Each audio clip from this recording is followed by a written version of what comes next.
Hi అండి, నేను మీ మాధవిని. ఈరోజు నేను మా పిన్ని వాళ్ళ ఇంటికి వచ్చానండి. అంటే మా ఆడబడుచు అవుతారు తను. మా ఆడబడుచు వాళ్ళ ఇంటికి వచ్చాను. తను ఈరోజు చేపల పులుసు చేస్తుంది. చాలా బాగా పెడతారండి చేపల పులుసు. టేస్ట్ చాలా బాగుంటుంది. మామూలుగా మాది నెల్లూరు కాబట్టి నెల్లూరు స్టైల్లో చేపల పులుసు అంటే ఫేమస్ అని మీ అందరికీ తెలుసు కదా. చాలా టేస్టీగా ఉంటుంది. ఇప్పుడు మా పిన్ని మాట్లాడుతుంది. చెప్తారా పిన్ని ఏమన్నా? మాది నెల్లూరు అండి. గత 10 ఏళ్ళగా చేపల కూర చేస్తున్నాను నేను. ఇప్పుడు చేసి చూపిస్తాను. అది ఎలా ఉందో చూసి చెప్పండి. సరే, ఇప్పుడు పదండి చేపల పులుసు ఎలా తయారు చేయాలో మా పిన్ని ఎలా తయారు చేస్తుందో ఇప్పుడు చూపిస్తాను. ఇక్కడ చూడండి, ఒక 2 కిలోలు దాకా ఉన్నాయండి చేప ముక్కలు.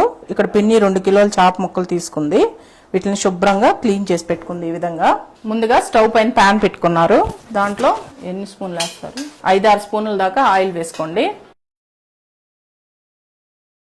కొంచెం చేపల పులుసులకి, ఏ పులుసుకైనా సరే అలాగే చేపల పులుసులకైనా కొంచెం ఆయిల్ ఎక్కువ ఉంటేనే టేస్ట్ బాగుంటుందండి. లేదు మీకు కొంచెం తగ్గించుకోవాలనుకుంటే ఆయిల్ కొద్దిగా తగ్గించుకోండి, సరిపోతుంది. ఆయిల్ కొద్దిగా వేడెక్కిన తర్వాత ఆవాలు వేశారు, 1 టీ స్పూన్ దాకా. అలాగే పులుసులకి కంపల్సరీ మెంతులు వేసుకోవాలి, 1/2 టీ స్పూన్ మెంతులు వేశారు. ఆ మెంతుల ఫ్లేవర్ చాలా బాగుంటుంది పులుసుల్లో. ఆవాలు మెంతులు కొద్దిగా వేగిన తర్వాత వెల్లుల్లి రెమ్మలు కచ్చా పచ్చగా దంచుకున్నారండి, ఆ వెల్లుల్లి రెమ్మలు వేస్తుంది. ఒక 10 వెల్లుల్లి రెమ్మల దాకా దంచారు, ఆ వెల్లుల్లి రెమ్మలు వేసుకుంటున్నారు. వెల్లుల్లి కూడా కొద్దిగా వేగిన తర్వాత ఉల్లిపాయ ముక్కలు వేసుకోండి. ఇలా పొడవుగా కట్ చేశారు పిన్ని. ఈ ఉల్లిపాయలు కూడా పెద్ద సైజు 2 ఉల్లిపాయలు తీసుకున్నారండి. ఎందుకంటే మనకు 2 కిలోల దాకా ఉన్నాయి చేప ముక్కలు, అందుకని 2 పెద్ద ఉల్లిపాయలు వేసుకొని, ఈ ఉల్లిపాయలు మనకు లైట్ గా వేగితే సరిపోతుంది, మరి ఎక్కువ వేగాల్సిన అవసరం లేదు. దీంట్లోనే కొద్దిగా కరివేపాకు కూడా వేసుకుంటున్నారు. కరివేపాకు కూడా వేసుకొని వేయించుకోండి. అలా కొద్దిగా వేగిన తర్వాత దీంట్లో టమాటాలు కూడా యాడ్ చేస్తున్నారు. 2 పెద్ద సైజు టమాటాలు తీసుకున్నారు. 2 ఉల్లిపాయలు తీసుకుంటే 2 టమాటాలు వేశారు. ఈ టమాటా ముక్కలు కూడా లైట్ గా వేయించుకుంటే సరిపోతుంది, పులుసుకి మరి ఎక్కువ వేగాల్సిన అవసరం లేదు. ఇలా కొద్దిగా వేగిన తర్వాత ఈ టమాటాలు ఉల్లిపాయలు దీంట్లో పసుపు వేసుకుంటున్నారు. పసుపు 1 టీ స్పూన్ దాకా వేస్తున్నారు. అలాగే కారం కూడా వేసుకోవాలి. పులుసులకి ఎప్పుడైనా మనకి కారం ఎక్కువే పడుతుందండి. మీరు చేసుకున్న పులుసుని బట్టి కారం యాడ్ చేసుకోవాలి. చూడండి పిన్ని ఎంత వేస్తుందో, ఒక 4-5 స్పూన్ల దాకా వేశారు. కొంచెం కారం ఎక్కువే పడుతుంది పులుసులకి, అదొకటి గుర్తుపెట్టుకోండి. అలాగే సాల్ట్ కూడా వేసుకోండి. ఈ సాల్ట్ కూడా కొంచెం ఎక్కువే పడుతుందండి, మనం చింతపండు పులుసు వేస్తాం కదా. ఇవన్నీ వేసుకున్న తర్వాత మొత్తం కలిసేటట్టు బాగా కలుపుకోండి. చేపల పులుసు కూడా 2 రకాలుగా చేస్తారండి. అవును కదా పిన్ని, 2 రకాలుగా చేస్తారు. ఒకటి వేసేయండి, చేప ముక్కలన్నీ వేసేస్తున్నారు. జస్ట్ కారం అవన్నీ వేసుకొని కలుపుకున్న తర్వాత చేప ముక్కలు యాడ్ చేస్తున్నారు. కొంతమంది మొత్తం కలిపి పెట్టేస్తారు. కొంతమంది ఇలాగా ఉల్లిపాయ టమాటా కొంచెం ఆ పచ్చి వాసన ఉండకుండా ఉండాలి అనుకుంటే ఇలా కొద్దిగా ఫ్రై చేసుకొని చేప ముక్కలు యాడ్ చేసుకుంటారు. కొంతమంది మొత్తం చేప ముక్కలు, ఉల్లిపాయ, టమాటా మొత్తం కలుపుకొని ఉప్పు కారం అన్ని కలిపి డైరెక్ట్ గా పొయ్యి మీద పెట్టి చేసుకుంటారండి. 2 రకాలుగా చేసుకుంటారు, ఎవరెవరి ఇష్టాన్ని బట్టి వాళ్ళు. పిన్ని అయితే ఇలా చేసి చూపిస్తుంది. మనం మామూలుగా కలిపేస్తాం కదా, అలా కలపకుండా చేప ముక్కలు విరగకుండా ఉండాలి అంటే ఈ విధంగా చేసుకోవాలి. మరి ఎక్కువ కలపకుండా లైట్ గా అలా కలుపుతున్నారు. ఇలా ఒకసారి లైట్ గా కలుపుకున్న తర్వాత దీంట్లో చింతపండు పులుసు యాడ్ చేస్తున్నారు. చింతపండుని ఒక 150 గ్రాముల దాకా తీసుకున్నారండి. 150 గ్రాముల చింతపండుని వేడి నీళ్ళల్లో వేసి కొద్దిసేపు నానబెట్టారు పిన్ని. నానబెట్టిన తర్వాత ఇలా పిసికి పోస్తున్నారు. పిప్పి తీసేసుకొని ఆ రసాన్ని వేసుకోండి.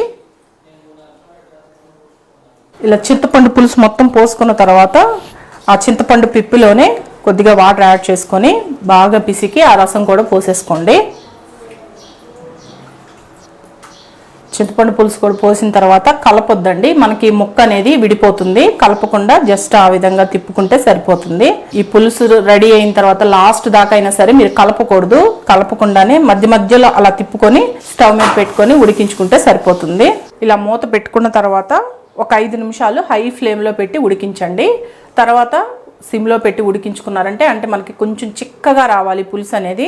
అలా వచ్చిందాకా ఉడికించుకోవాలి. మనకి ఆయిల్ పైన తేలుతున్నట్టు కనిపించాలండి. అలా వచ్చినప్పుడే మీకు పులుసు బాగా ఉడికి రుచిగా ఉంటుంది.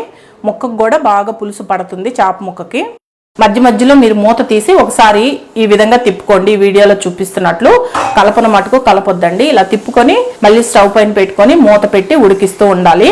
అలా చేయడం వల్ల ఏమవుతుందంటే ముక్క అనేది మనకి ఈక్వల్ గా బాగా ఉడుకుతుంది. ఆ పులుసు అనేది ముక్కలోకి బాగా పడుతుంది. ఇప్పుడు ఒక 5 నిమిషాల తర్వాత మూత తీసి మామిడికాయ ముక్కలు వేయండి. మామిడికాయ ముక్కలు మనకి ఈజీగానే ఉడికిపోతాయి. ఇప్పుడు పిన్ని మామిడికాయ ముక్కలు యాడ్ చేస్తుందండి. మామిడికాయ ముక్కలు కంపల్సరీ నెల్లూరు చేపల పులుసులో వేస్తారు. ఆ టేస్ట్ అంటే ఆ మామిడికాయ ముక్కలు వేస్తేనే మీకు ఆ టేస్ట్ వస్తుంది. ఇప్పుడు మామిడికాయ ముక్కలు కూడా వేసిన తర్వాత మళ్ళీ మూత పెట్టి ఉడకనివ్వండి. మధ్యలో మీకు ఉప్పు సరిపోకపోతే చూసుకొని కొద్దిగా ఉప్పు యాడ్ చేసుకోండి. ఉప్పు కారం కరెక్ట్ గా ఉంటేనే మనకి చేపల పులుసు టేస్టీగా ఉంటుందండి.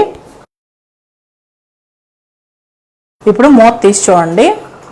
మనకి ఆయిల్ పైన తేలుతూ కనిపిస్తూ ఉంది కదా, ఇలా రావాలి. ఇలా వచ్చిన తర్వాత మీకు ముక్క ఉడికిందా లేదా అంటే మనం మామిడికాయ ముక్క వేసాం కదా, ఆ మామిడికాయ ముక్క ఉడికిందా లేదా చూసుకోండి.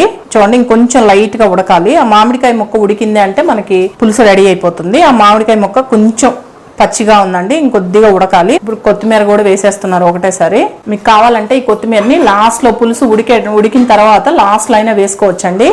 పిన్ని ఇప్పుడు వేసేసారు, వేసేసి మూత పెడుతున్నారు. ఇప్పుడు చూడండి మూత తీసి చూపిస్తున్నాము.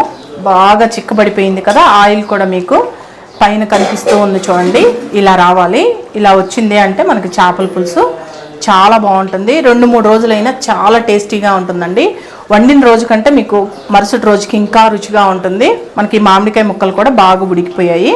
ఇలా రెడీ అయిన తర్వాత స్టవ్ ఆఫ్ చేసేయండి. స్టవ్ ఆఫ్ చేసేసి ఒక 5 నిమిషాలు ఆగి తినండి. టేస్ట్ చాలా బాగుంటుంది. చాలా బాగుందండి టేస్ట్. తప్పకుండా మీరు కూడా ట్రై చేయండి. మా పిన్ని ఎలా చేసిందో అలాగే ట్రై చేయండి, పర్ఫెక్ట్గా వస్తుంది. మీరు కూడా ట్రై చేసి చూడండి టేస్ట్ ఎలా వస్తుందో.